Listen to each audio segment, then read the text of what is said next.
Hello and welcome to the holiday panel here at ConTinual. Tonight we are talking about snacks galore. Yes, we are talking about holiday snacks, daytime snacks, nighttime snacks, fantasy snacks, any kind of snack you want. We're going to talk about what our panelists love to snack on and maybe inspire you to run out to the kitchen as soon as you're done watching. So before we get started, let's have our wonderful panelists introduce themselves, starting with Larry. Hey everyone, I'm Larry Martin, author and co-author, often with Gail Z. Martin, my partner in both life and work. And I have two works under my own name, Salvage Rat and The Splintered Crown. And then we have a number of series with Falstaff, including Spell, Salt, and Steel, Wasteland Marshals, and the Shadow Council Archives Joe Max series. Okay, Stacey.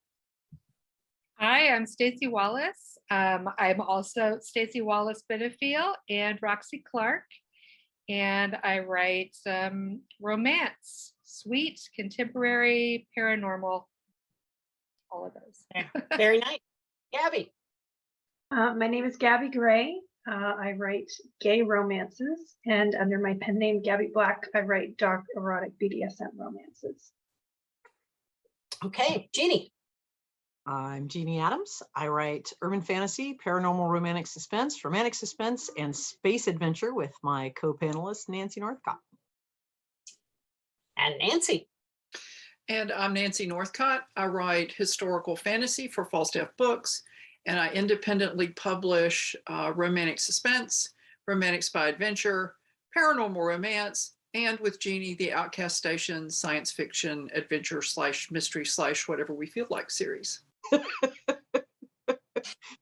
I'm Gail Z. Martin and Morgan Bryce. As Gail, I write epic fantasy, urban fantasy, near future post-apocalyptic, as Larry's mentioned, and more. And as Morgan, I write urban fantasy, male paranormal romance. But there's food in all of them. And I've got an editor who, if I try to skate by and say they had dinner, I will get comments that go, what did they have? How was it cooked? Where did they eat? And how did it taste? So now I have learned that I have to include the food porn in the first draft, or, you know, in the draft she gets, or I'm just going to have to put it in later. And the same holds with snacks. So let's start with inspirational snacks. Have you ever read about a snack? And it doesn't have to be in a book, it can be in a magazine or something. Have you ever read about a snack and said, ooh, someday I want to try that? And I'm going to start with Stacey this time. Oh man, let's see. I suppose that I have heard of delicious things like frozen hot chocolates and stuff like that in books that I have tried before. That probably didn't look as nice as described, but probably tasted as good. In my former life, before I was an author, I was a caterer, so I've been around a lot of snacks. Ooh, can't wait to hear. Gabbi. For me, it was beaver tails. I had not heard of what a beaver tail was, and it's dough and cinnamon fried. It's amazing. That has never been near an actual woodland beaver. Absolutely true. Jeanne. If it's got cinnamon on it, I'm eating it. I had never heard of now I can't remember what they're called, but they're like shortbread cookies with a chocolate kiss in them, and you bake them, and I'm like, really, seriously, I'm eating that. And it sounds really silly, but one of the things I had read this in a book, and I had forgotten about orange slices. You remember those things that you used to get in a bag? You know, every gas station, truck stop. And not too long ago, I had read something about them in a book, and I thought I had got to have an orange slice. And they were just as good as gooey and sugary and terrible as I remember. Mm-hmm. Nancy? Well, you know, I've been sitting here thinking, and honestly, I read women's magazines and I read the recipes when I'm in a waiting room, and I pretend that I cook, because actually I don't. I'm terrible at it. And they had this thing that was like rolled dough, but it was like crescent roll dough, and they put cheese in the middle of it. And then they rolled it up from the sides and cooked it. And on the one hand, that looked really fascinating and really tasty. And on the other hand, it looked like a lot of work. So it's highly unlikely that I will ever actually have these cheese rolls, but they looked like the kind of thing, because really there's very little difference between a snack and a party food. You know, it's the setting that makes the difference. And so you could use this for either one. But if my having one is dependent on my actually going into the kitchen and making it, that's probably not ever going to happen. I'll just think about it. Larry. I think the most memorable food in a book, and Gail, you can correct me if I get it wrong, I think it was a Janet Ivanovich book, which was the Krispy Kreme bread pudding, which starts with a dozen Krispy Kreme donuts, fruit cocktail, and of course includes a glazed icing over the top in addition. And we have made this on a number of occasions, and it's a sugar high. I'm thinking that's big, yeah. Yeah, the character uses it to get out of a traffic ticket, I think. She brings it to the cops as a peace offering, and they, of course, let her out of her traffic ticket after they eat this donut-infused casserole. It's awesome, but your fillings will vibrate afterwards.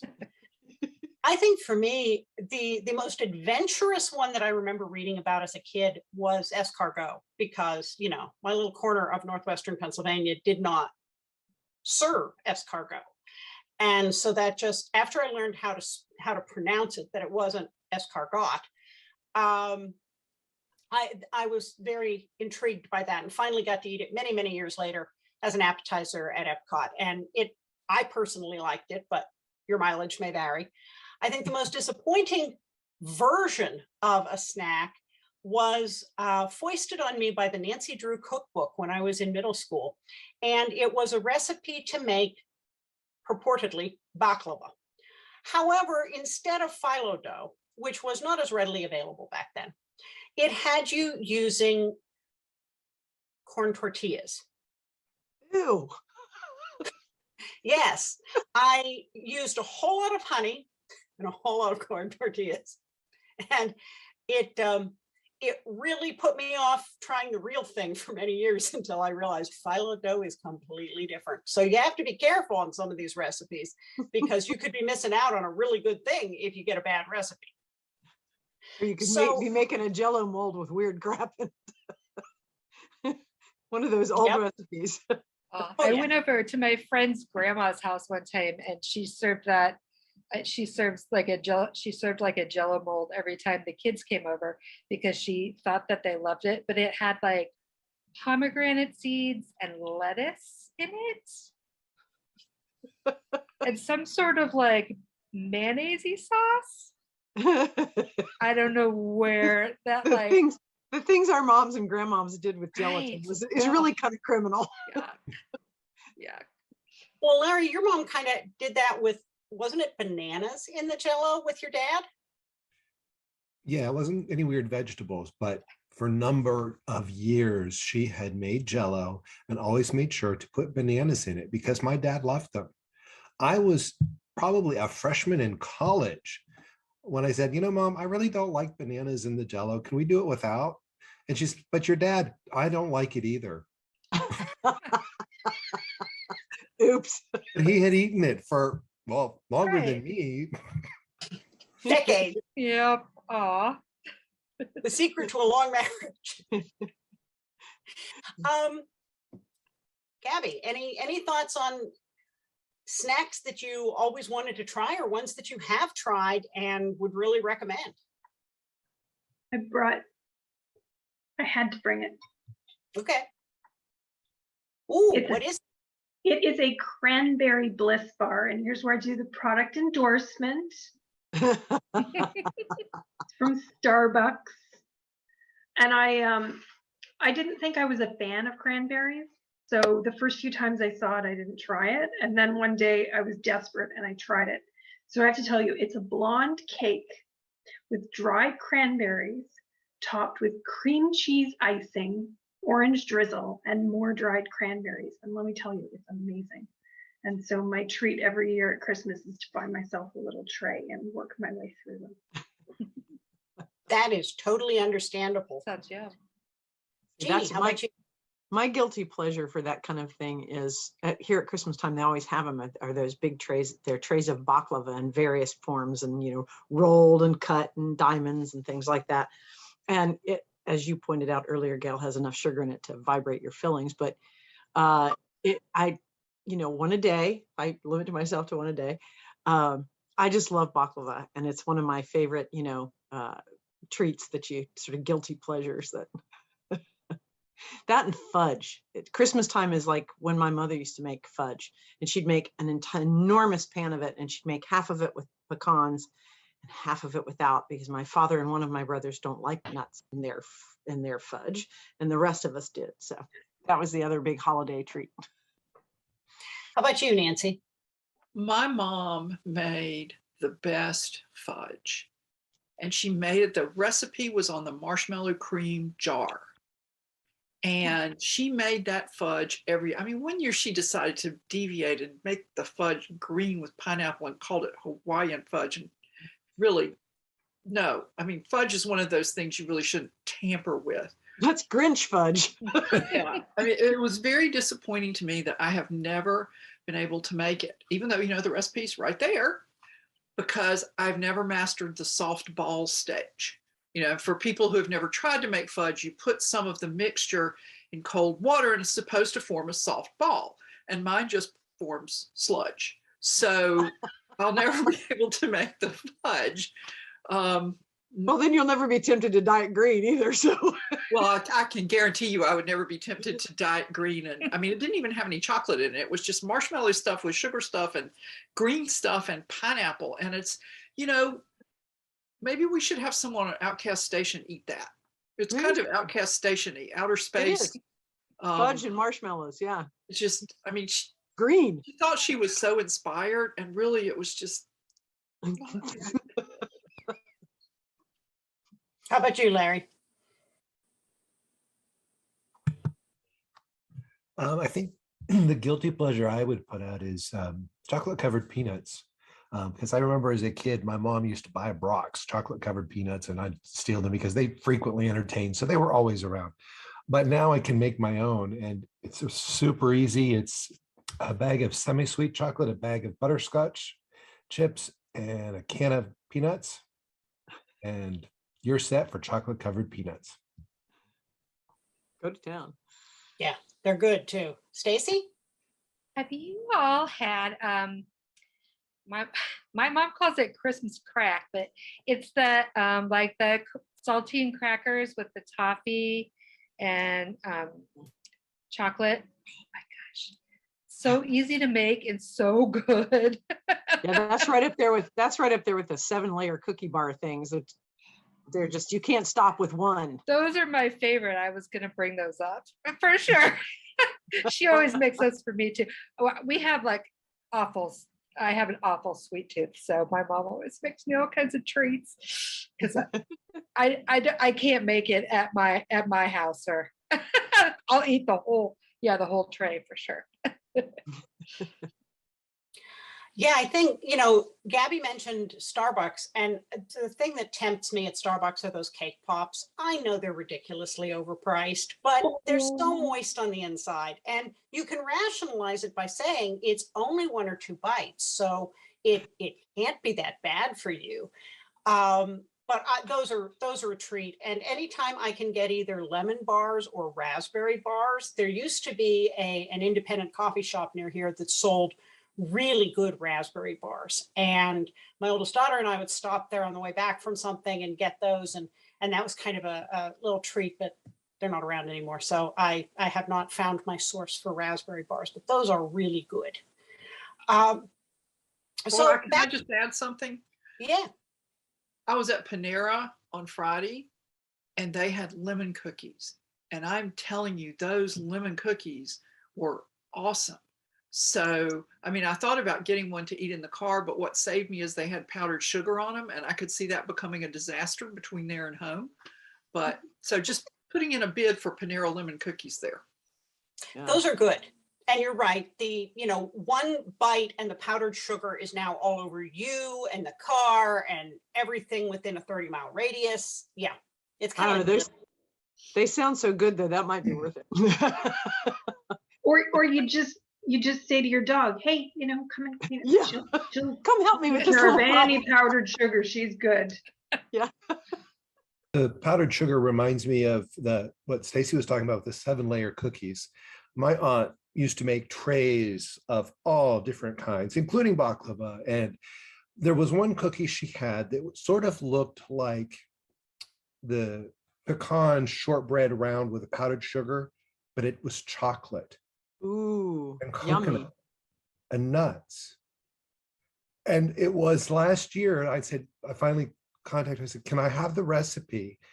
And we figured out it's the 7-layer cookie. You scoop it when it's hot, roll it into a ball, and cover it in powdered sugar. Wow. So good, but it's disguised. Right. It sneaks up on you.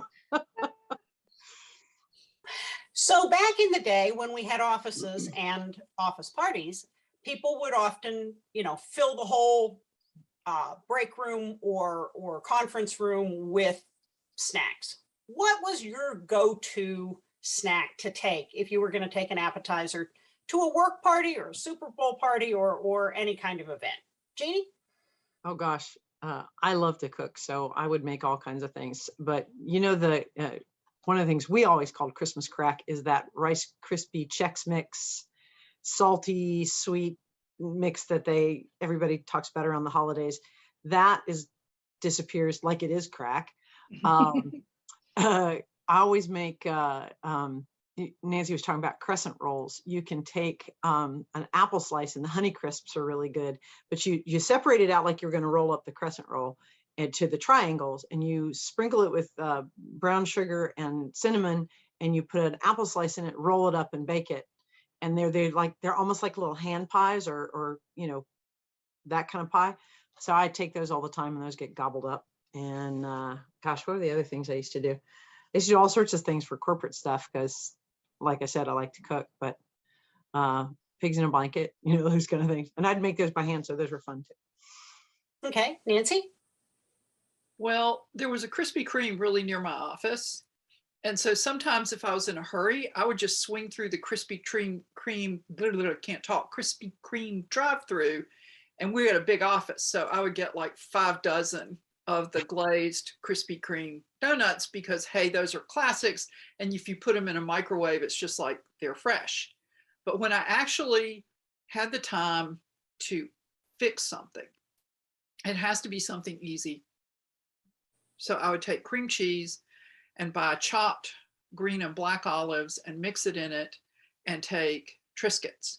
And that cream cheese and olive mix on the Triscuit, there's something about the salty and the creamy that is really, they seem to be pretty popular. And so those, if I had to actually produce something my own self, it would be that. Okay. Larry? Actually, before I tell you what I took to the party, I also say, Nancy, I have a recipe for a toasted pecan olive spread. That's what you said, but adding toasted pecans to it. Ooh, yummy. So yes, Might it need is that. very good and very popular. Okay. My go-to was always meatballs.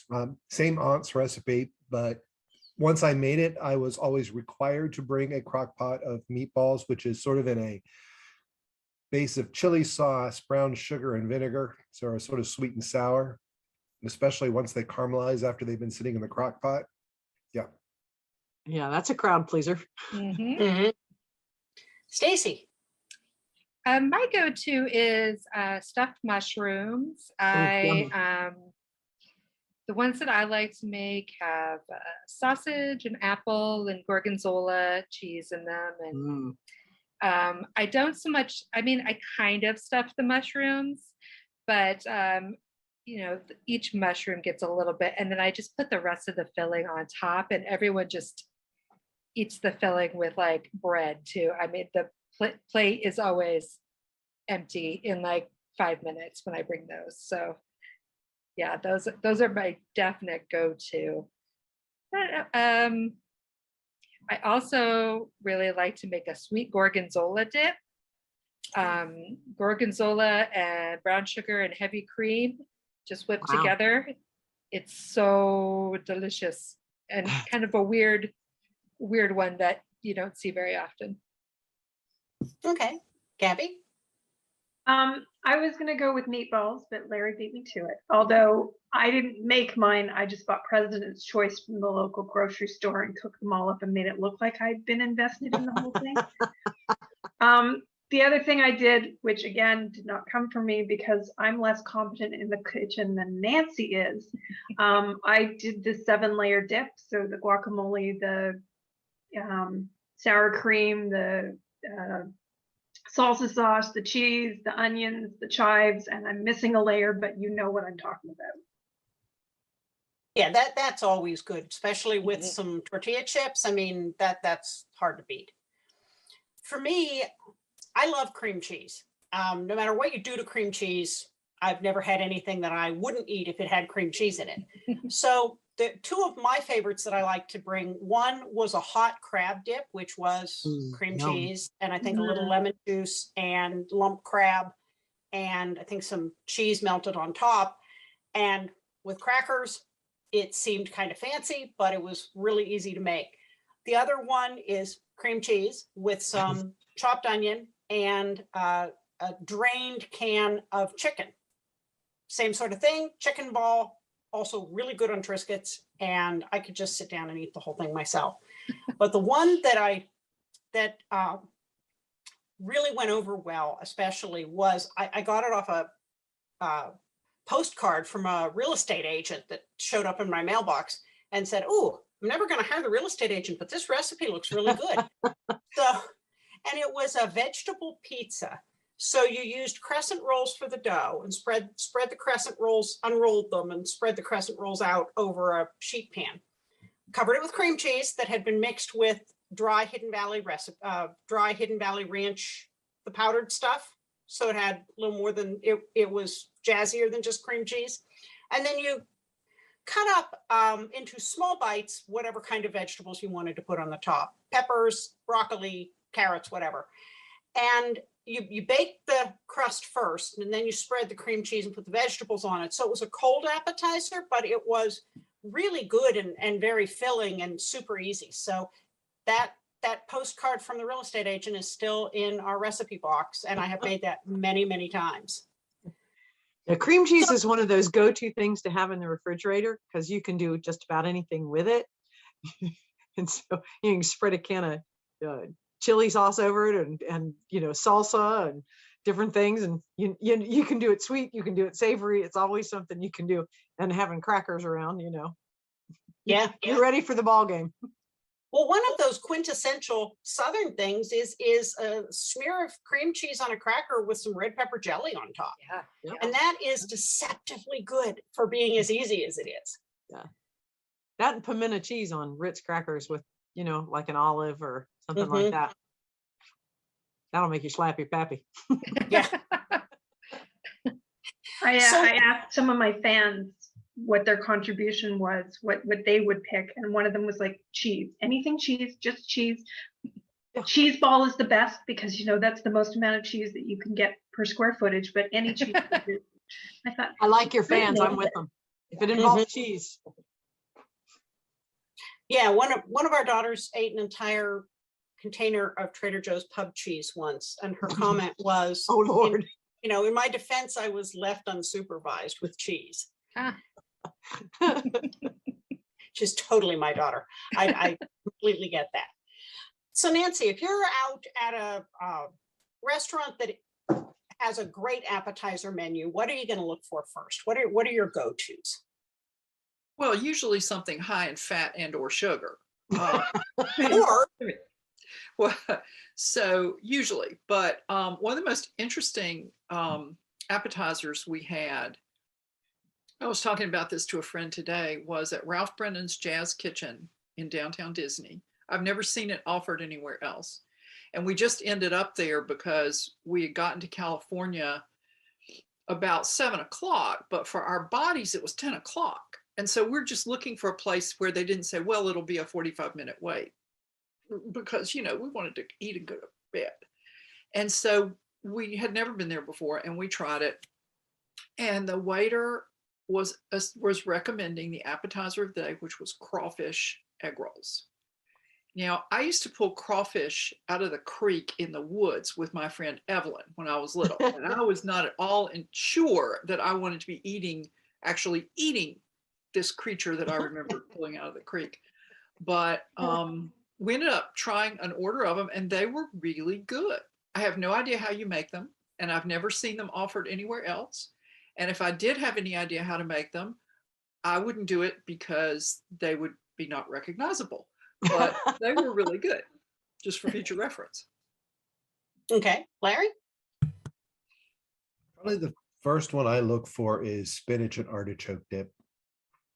That's usually my first go-to. But there have been a lot of different things. I still remember the first time I tried fried pickles, and I was so confused, and yet, wow, they were good. Yeah, it's an unusual taste, isn't it? Yeah, and it's interesting. Some places will fry them as the whole spear, and others will fry the slices. So it kind of depends on whose fried pickles you're getting, what kind of. I'm team spear. Yeah. Team spear. Okay. Stacey, how about you? What's your go-to on a menu? You know, so we're going out to dinner later this evening, and we always get this appetizer at the place we're going to.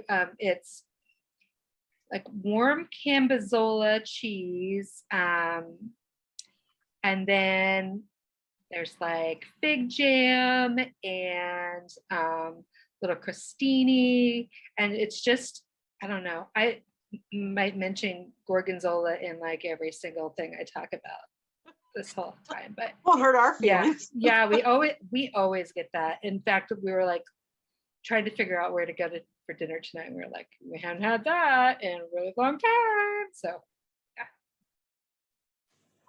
How about you, Gabby? I live up in British Columbia, and there's a restaurant that's native here. They make this amazing mushroom Gruyere flatbread with arugula on it. Ooh, yummy. If you take off the arugula, it's really amazing. Oh, that sounds so good. Jeannie? Oh gosh, I'm sort of with Larry. As a family, when we go out, we always have to order the spinach dip. And one of the most interesting times we ever got an appetizer, though, was we went to Clyde's on the Biltmore Estate in Asheville, North Carolina, and they had an order of corn dogs as an appetizer, and they were about the size of a quarter. And so it was like a slice, like a coin from a hot dog, and dipped in the batter. And then they had like all these different mustards and sweet and sour sauces and all that sort of thing. It was awesome. And we were all like, can we have another order of those? Fancy corn dogs. I think we ended up like taking most of our dinner home because we filled up with corn dogs. But I'm also extremely fond of flatbreads and things like that. So I always love those too. Because bread and cheese, because so Yeah. Now, I'll admit that at like TGI Fridays, I love their fried green beans, and those are really good with kind of horseradish dipping sauce, really yummy. The ones you can get at the grocery store that say TGI Fridays don't really compare. And really good potato skins, Ooh, some sour cream and bacon bits. That's pretty yummy as well. So those are two I'll look for on a menu if they're available. If it's a Chinese place, I'm going to go for pot stickers. crab rangoon. And crab rangoon, yeah. Yeah, so Pot good. sticker right there, yeah. All right, so another great place to get your snack on is if you're at a fair or an amusement park. They have all kinds of stuff you don't usually get anyplace else. What do you start looking for if you go to the fairgrounds? Larry? My go-to at the fair is the hot sausage sandwich with onions and peppers, because I don't get it anywhere else and it's not the same. Yeah, no, if you try to cook it, it isn't the same. I don't know what they do, but it's not the same. How about you, Stacey? I definitely will always get funnel cake or elephant ear, kind of that kind of fried dough.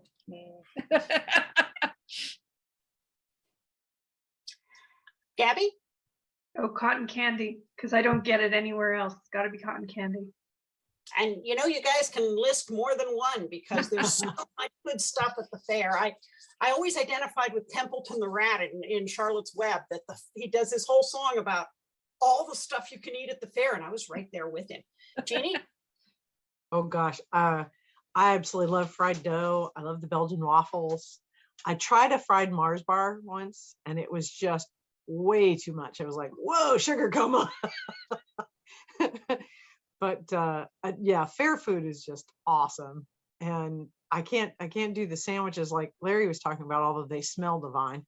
But I'm usually there for, like, you know, the fried food, especially the fried sweet things like the fried dough and stuff like that. That's my deal. Yeah. Nancy?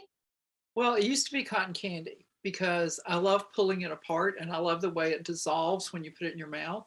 But then I got older and I became dainty about being sticky all over my hands and my face. So now I'm in the fried dough crowd because that's easier to clean off. But I love them both. And we watched this show on the Food Network. This guy goes to fairs all over the country and finds people fixing elaborate things. I mean, some of them are so big, you go, you can put that in a human mouth? And these people manage it, and it looks so good. And he's about as big around as a pencil, so he can't possibly be eating all of that. But some of the things he shows I'd like to try, because I'm sure they're terrible for me and they taste great, but I've never actually seen them. So I'm mostly the fried dough crowd these days. One of my sons, he has like a dream of his is to go, I believe it's the Minnesota State Fair, to get like they have buckets of chocolate chip cookies. He thinks that would be the most awesome thing ever. And I mean, I kind of agree. But yeah. I lived about a mile from a fairgrounds, and going was a huge thing every summer. And it wasn't expensive to get a ticket. And so, you know, my best friend and I in high school would just go and spend all day, every day for a week checking out the fair. And one of the things that they had, which was unusual for Northwestern Pennsylvania, since we weren't Wisconsin, was cheese curds. I'd never had them before, but you could get a whole cup of cheese curds. And this struck me as very unusual. And so we had to try them, and they were really good. I don't know how they ended up in Pennsylvania, but they were really good. And I know it's kind of basic, but I am a sucker for really good French fries. The theme park near us had a boardwalk fries station that just made I don't know what they did to the fries that was so good, but they were so good. And the Kennywood, the theme park outside of Pittsburgh, was known for excellent French fries. So to me, walking around on a nice day at a theme park with all the other good stuff there and having a big bucket of, or a big cup of hot French fries with plenty of ketchup and malt vinegar, you know, that's just a really good day. Have you ever got the like block of curly fries? Like they fill the whole fry basket? Yeah. Yeah. Just soak that sucker in ketchup and go to town. Yep. And while we're talking about it, let's go there with like onion rings and, you know, love all onion rings. kinds of things. Oh, so good. And then the Canadian version poutine. I don't know. I've never tried that. What is that? It So is good. a much fancier version of what we call garbage fries. So it is fries with toppings on. Okay. And I didn't realize, Gabby, how seriously you guys take poutine until I went to a restaurant in Toronto that was owned by a former hockey player, because of course it was. And the entire back page of the menu was different poutine toppings. There had to have been more than 20 in a row. And it was like, darn, I never thought about putting those on fries, but The traditional poutine is, of course, you've got the French fries, you've got the cheese curds, and you've got the gravy. But that's as plain as it gets. You can go anywhere from there. what kind of toppings have you found good? Because that's not a specialty we get much of down here, if any. I'm a huge maple fan, so a little bit of maple syrup sprinkled in with some little bacon bites. Delicious. Ooh. That's kind of like, around the DC area where I am, at nachos. I mean, there are people put all sorts of stuff on nachos. They'll change it up. Sometimes it's the typical, like liquid cheese and jalapenos and stuff like that. But sometimes you get it with sausage, and you get it with ground beef, or you get, green peppers on it. And I'm like, dude, give it a shot. So, and you brought up something great there, Jeannie, which is regional snack specialties. Maybe something you tried when you were on vacation, or something you happened upon when you were somewhere traveling, and it's just a regional specialty. Anybody want to share one of those that you found that maybe you wouldn't have found it back home, but darn, this is good, I'm going to have to try it? Crab cakes. You cannot come to Maryland without having crab cakes. And I've had go where they're little. They're not even like an entree. They're little snack. Yeah. Size. Well, about that size. Mm-hmm. Coin sized. Yeah. I'm going to go with Nanaimo bars. I had them first back in Ontario, and it's a layer of cream or custard, and it's a layer of chocolate on top, and then sort of like a fudge brownie on the bottom. It's this layered thing. And I just knew them as Nanaimo bars. And it wasn't until I moved to British Columbia and I discovered, yes, they're actually named after the city of Nanaimo. And they are amazing and decadent. And I just love them. That sounds wonderful. I've heard of those, but I've never gotten to eat one. But they always come up in the list of Canadian specialties. For a reason. I used to work in public relations and marketing, and for a research park, and we would have these people from all over the world would come. And it was in North Carolina, Eastern North Carolina, Raleigh-Durham area, the Research Triangle Park. And for some reason, apparently, it's a worldwide thing that they want to know what an RC cola and a moon pie taste like. So there's your regional specialty. It's a sugar rush is what it is. Aha, yes, go Stacey. That's funny. I used to go to a manicurist who every Christmas would put out a big spread, for everybody who's coming in over those couple of days. And one of her specialties was a pound cake, a Sundrop pound cake, substituting Sundrop cola, which is a regional cola in the South, for whatever the other liquid was. And then she would do a confection of sugar and Sundrop glaze over the top. And it was really good. But again, one of those where your fillings were ringing for the next day, because I don't want to know how much sugar was in there. Sugar rush. Nancy, how about you? Well, I like something that I learned about from my grandfather. And I don't know if it's a regional Southern thing or if it was just a him thing, but he would take a glass and put a tumbler-sized glass and put a couple of scoops of vanilla ice cream in it and pour Canada Dry ginger ale over it. And he gave me one. I was like 7 or 8, and I loved it. And as an adult, I adapted it to put chocolate ice cream and Coca-Cola, one of the Southern regional beverages. And that's really good. It's been more than a year since I've had it, because every time I have it, I can feel my arteries contracting, and you can only do that so many times. And actually, it's not bad with cherry Coke. So Yeah, I see you, Jeannie. I see you. Jeannie does not appreciate the finer points of cherry Coke. Oh, No, But I don't. like I said, I don't know if it's a Southern thing or if it's just a my grandfather thing that I've adapted. But that is my my sweet treat that I guess is Southern. I'm not sure. How about you, Larry? Oh, you're muted.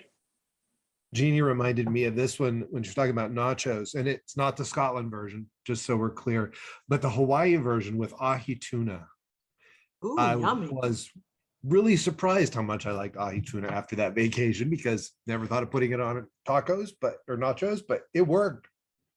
Oh, that Well, sounds great. it was the marinated ahi tuna that's cut up real fine. They call poke,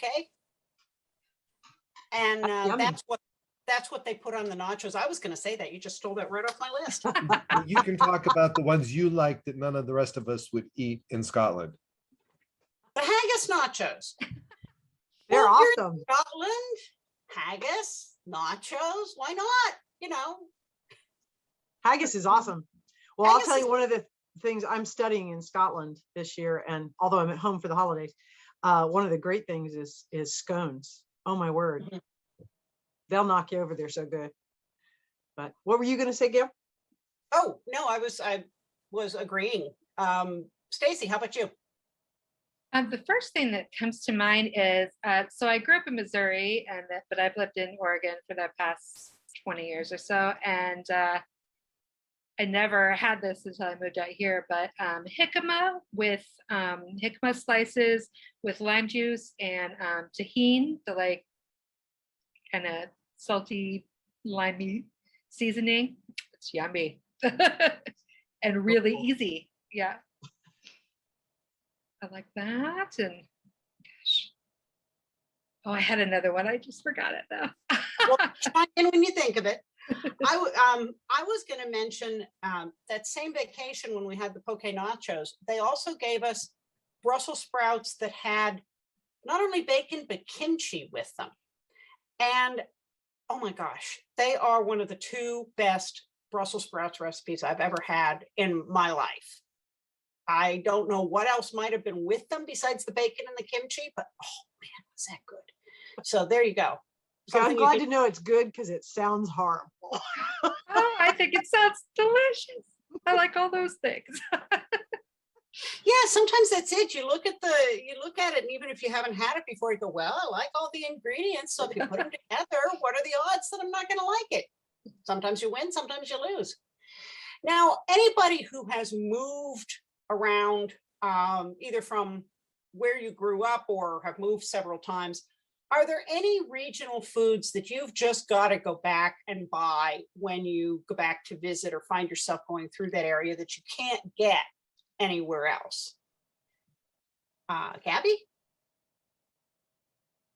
I grew up with tiger tail ice cream, so orange cream with black licorice. And I actually wrote an entire book about tiger tail ice cream. I love it so much. Oh, you're muted. Sorry. And here I am in British Columbia, and it's from Southern Ontario. It's an Ontario thing. And I was just leaving an area where I had been living, and I found a guy who had it. And so I bought some. So fortunately, I didn't have to go back to Ontario to get my tiger tail ice cream. Wow. Jeannie? Oh gosh, I don't know that there's anything like that, but I did carry a 2-pound bag of pecans with me to Scotland because they don't use pecans over there and I can't live without them.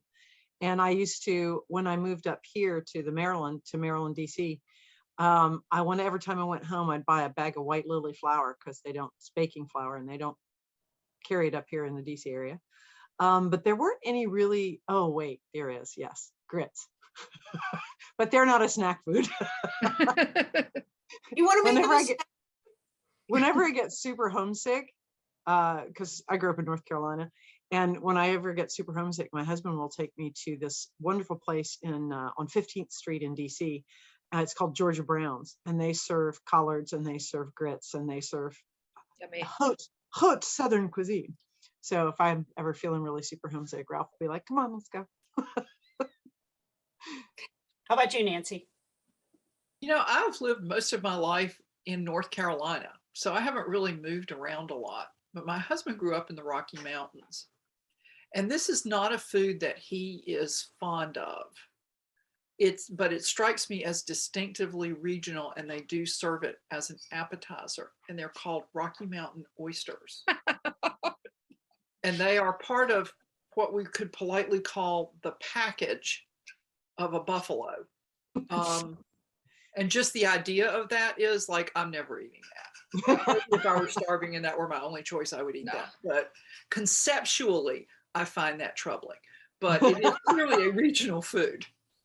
Well, and probably like many things, if you grew up eating it and everybody you knew ate it and nobody told you what was in it and you just eat it. I was like that with sardines for a long time. Larry? The first thing I thought of was Isley's Chip Chopped Ham, which was very regional, and you really can't get it anywhere else, that we often have shipped in because once you grow up with it, it's just one of those comfort foods. As far as snack, the other one is Snyder's of Berlin cheese curls. They are not the same as Lay's, just not even close. Yeah, much crunchier, much better. And they're not the same as Snyder of Hanover either. Thank you very much. Yes. Stacey? The first thing that came to mind, well, two things came to mind. St. Louis style pizza, Emo's Pizza, really, really thin crust. And then it's got Provel cheese on it. And it's pretty much the only place you can get that. And it's so good. And then we have frozen custard out here, but it's not nearly as there was frozen custard everywhere in Missouri, and I miss having that instead of ice cream, which is what I have more often out here. Yeah, growing up in Pennsylvania, we're a pretzel state, and so hard pretzels or soft pretzels with really good mustard and maybe a variety of mustards. That's hard to beat. So I'll go for that. Well, folks, we have blown through our time. Everybody's hungry now. Yes. And so before we wrap up, let's go around and let everybody know where they can find you online. And if you have a new, recent, or upcoming book, let us know. Nancy, starting with you. You can find information about me and my work at www.nancynorthcott.com. You can contact me on social media most easily by reaching out to me on Twitter, where I spend more time than is good for me, and I am at Nancy Northcott. I do have a Facebook page, but I kind of tend to forget I have it, and I'm just learning Instagram, and my Instagram name, it's an odd name. I can't remember it. It's you put me in the search engine, it'll come up. So there's that. My most recent release is Mr. Never Again, which is a solo release of my story from the Trick or Treat at Canham Castle 2020 anthology. Okay. Jeannie and friend. That's my Irish Water Spaniel, Tucker, sorry. And the earlier one was my lab, Daisy. You can find me at jeannieadams.com. You can find me here at ConTinual. You can find me on the hive of scum and villainy that is Twitter, because like Nancy said, I spend way too much time there. I'm on Instagram as JPA Griffin. And the last thing I did was trick or treat at the trick or treat at Canham Castle, but there's a new one coming out is out now for New Year's, which is Ringing the New at Canham Castle too. I'm not in that, but Gail is. So I'll pimp that one for you. Okay, thank you. Gabbi? I am at gabbigray.com or author Gabbi Gray on Instagram. My most recent release was called Ginger Snapping All the Way, and it's a gay romance. I love it. Okay. Stacey? You can find me at writefreepress.com or Stacey Wallace on Facebook.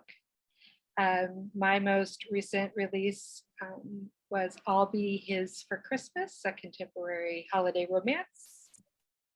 Nice. Larry? You can find me at larrynmartin.com. And from that site, you can find, it's a shared site with Gail. You can find all of our social media, all our accounts, all the ways to connect with us. And probably the book to mention is our Wasteland Marshall series. We have the next one coming out, Shutdown Crew, which should be out by the end of the month. So watch for that one. Yep. I'm at gailzmartin.com, which is the same as larrynmartin.com. And also at morganbryce.com. And you can find me on social media at some combination of names. Just spell the name right, you'll find me.